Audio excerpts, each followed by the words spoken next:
আসসালামু আলাইকুম ওয়া রাহমাতুল্লাহ। আলহামদুলিল্লাহি রাব্বিল আলামিন ওয়াসসালাতু ওয়াসসালামু আলা সাইয়্যিদিল আমবিয়া ওয়াল মুরসালিন ওয়া আলা আলিহি ওয়া সাহবিহি আজমাইন।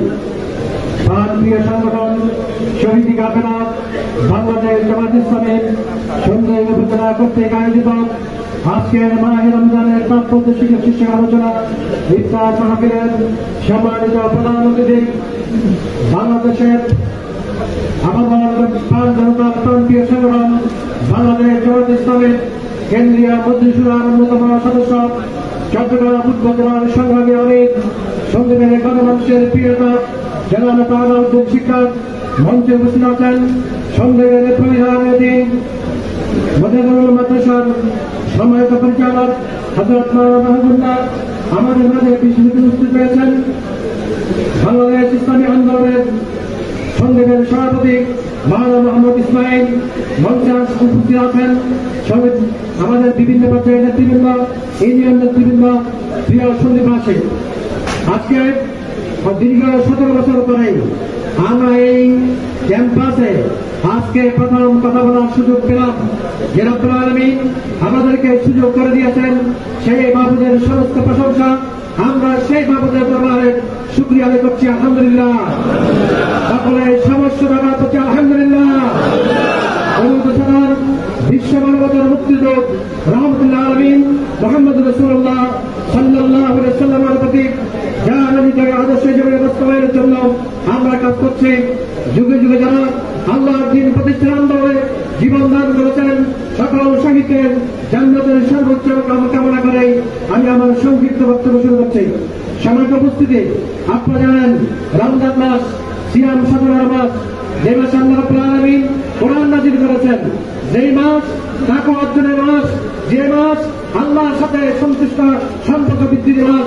এই পবিত্র মাসে যদি আমরা কোরআনের সাথে সম্পর্ক করতে পারি, এই পবিত্র মাসে যদি আমরা কোরআনের বিধান কায়েম করতে পারি, তাহলে সমাজ থেকে অন্যায় অশান্তি দূরীভূত হয়ে শান্তির সমাজ কায়েম হতে পারে, ঠিক কিনা? সম্মানিত উপস্থিতি, আল্লাহ রাব্বুল আলামিন কোরআন নাযিল করেছেন কি জন্য? কোরআন খতম করার জন্য কোরআন নাযিল করেছেন কোরআনের বিধান এই সমাজে প্রতিষ্ঠার জন্য। আজকে আমরা বাংলাদেশ স্বাধীন হয়েছে দীর্ঘ 53 বছর আমরা দেখলাম বাংলাদেশের শান্তির জন্য এদেশ মুক্ত হয়েছিল, যে শান্তির জন্য এদেশের মানুষ মুক্তিযুদ্ধ জীবন দিয়েছিল, যে শান্তির জন্য এদেশের মানুষ মানুষের ছিল, সেই কাঙ্ক্ষিত শান্তিকে আমরা পেয়েছি নাই। সুতরাং একবার আমরা এই দলের কাছে যাবো, আরেকবার ওই দলের কাছে যাবো, একবার জাতীয়তাবাদ, একবার পুঁজিবাদ, একবার ধর্মনিরপেক্ষতাবাদ, সমস্ত মতবাদের পরীক্ষা হয়ে গেছে। আমাদের কাছে শান্তির পরীক্ষিত একটি মাত্র মতবাদ, সেই মতবাদের নাম কি? সেই মতবাদ ইসলাম। ইসলাম শুধুমাত্র পারে পৃথিবী থেকে অন্যায় শান্তি দূরীভূত করে শান্তি প্রতিষ্ঠা করতে পারে। যার আদর্শ প্রতিষ্ঠা করেছিলেন আজ থেকে 1500 বছর পূর্বে মদিনায় মুহাম্মদ রাসূলুল্লাহ সাল্লাল্লাহু আলাইহি ওয়াসাল্লাম যে আদর্শ প্রতিষ্ঠা করে প্রমাণ করেছেন পৃথিবীতে অন্যায় শান্তি দুর্নীতি সন্ত্রাসের উৎপাদন করে শান্তি প্রতিষ্ঠা করতে পারবে একমাত্র ইসলাম। অন্য কোনো মতবাদ পৃথিবীতে শান্তি প্রতিষ্ঠা করতে পারবে না, ঠিক কিনা?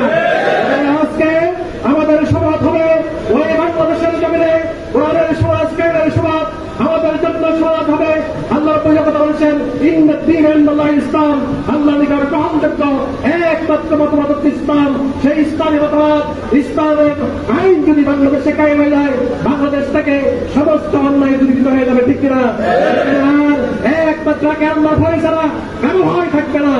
আজকে মানুষের ভয় আছে কিনা? আজকে সন্ত্রাসের ভয় আছে কিনা? আজকে চাঁদাবাজির ভয় আছে কিনা? আজকে ধর্ষণের ভয় আছে কিনা? মুহাম্মদ রাসূলুল্লাহ সাল্লাল্লাহু আলাইহি ওয়াসাল্লাম বলেছিলেন, হে আমার সাহাবীরা, এমন একটি সময় আসবে সারা থেকে হাজার মানুষ পর্যন্ত সুন্দরীরা রাবণ পার রাস্তায় হেঁটে যাবে, তার দিকে ফিরে তাকানোর কেউ থাকবে না। শুধুমাত্র আল্লাহর কোরআনের বিধান যদি বাংলাদেশে কায়েম হয়, তাহলে বাংলাদেশ থেকে এই অন্যায় অশান্তি দূরীভূত হয়ে শান্তি অবস্থা হতে পারে, ঠিক কিনা? আজকে জামাত ইসলামের আহ্বান, আসল বাংলাদেশে আমরা সকল দল মদের উঠে ওঠে একমাত্র সকল আলেম ওলামা আল্লাহর বিধানের পক্ষে ঐক্যবদ্ধ হয়ে যদি বাংলাদেশে কোরআনের সমাজ কায়েম করতে পারি, তাহলে বাংলাদেশ থেকে অন্যায় অশান্তি দূরীভূত হয়ে শান্তি প্রতিষ্ঠা সম্ভব, ঠিক কিনা? সন্দীপের জমিও আল্লাহ দ্বীন প্রতিষ্ঠার অংশ হিসেবে সন্দীপের জমিনে আগামী দিনে আল্লাহর কোরআনের পক্ষে আপনাদের সকলের মতামতকে আহ্বান করে, সকলের সমর্থন আহ্বান করে এইভাবে আজকের এই সুন্দর অনুষ্ঠানে কষ্ট করে আপনারা এসেছেন, সময় দিয়েছেন।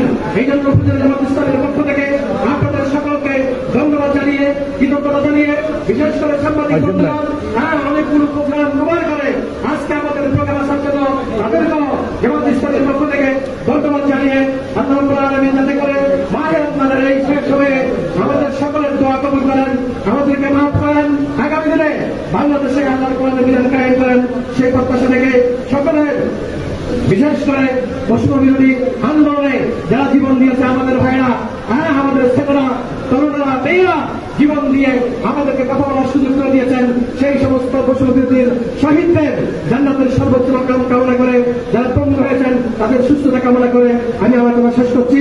এখন মোনাজাত পরিচালনা করছেন আমাদের সাবেক আমির হযরত মাওলানা সিরাজুল মওলা।